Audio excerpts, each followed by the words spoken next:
Yeah, so much to unpack. Political editor Mike Flannery with us. And Mike, the first thing that strikes you, I think, is the size of the victory for Darren Bailey. 56% of the vote so far. Did that stun you? When you think back, when I think back, Corey and Dawn, to the polling just a month or two ago that indicated that Richard Irvin was the front runner and Darren Bailey was trailing, yeah, that 56% is a thumping, and Irvin's mere 16%. You know, Sullivan, a young up-and-comer from downstate Petersburg, Illinois. Will he stay in Illinois politics? That's a question to ask about him.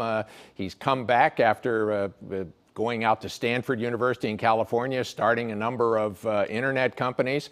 Gary Rabine, the paving contractor, he's also still perhaps going to play in Illinois politics. But one thing that is astounding, the second lowest, the second worst voter turnout in the city of Chicago, and I'm told that Chicago may even be slightly ahead of Cook. Darren Bailey won in the city of Chicago among the few thousand Republicans. There were only a few thousand Republicans voting there, but he got 46% of the vote. By the way, let's take a look, if we can, at the 6th congressional district, because I'm told that Sean Casten, who is winning in a landslide there over Marie Newman, the Associated Press has now called this contest. Sean Casten, whose daughter died under very painful and difficult circumstances for the family, he has not been seen, has not been out on the campaign trail since she died a week or two ago. Just absolutely burying Marie Newman there. That the Congresswoman faced a House Ethics Committee investigation. Charles Hughes, a retired blue-collar worker for a local utility, bringing up the rear there.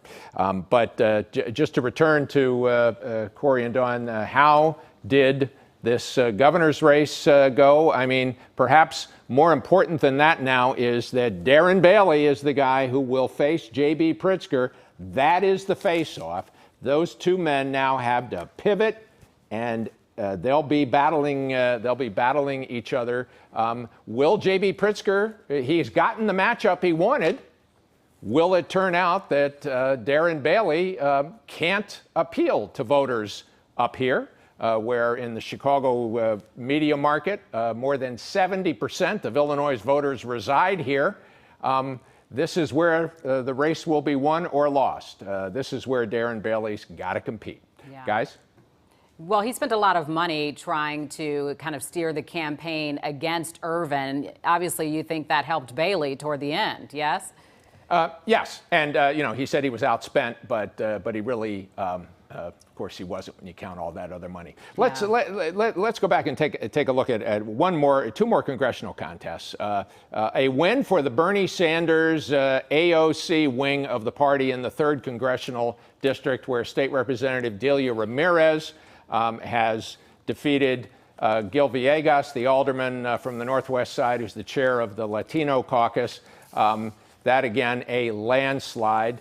And we'll also take a look at the 1st congressional district, where it appears Jonathan Jackson has a commanding lead with almost 80% of the vote in.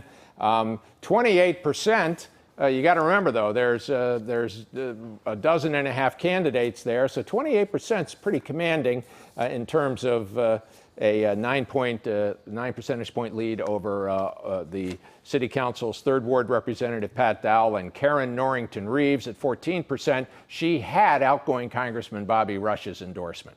Guys? Yeah, all we know is there will be somebody new in the representative seat there in the 1st district. Mike, thank you.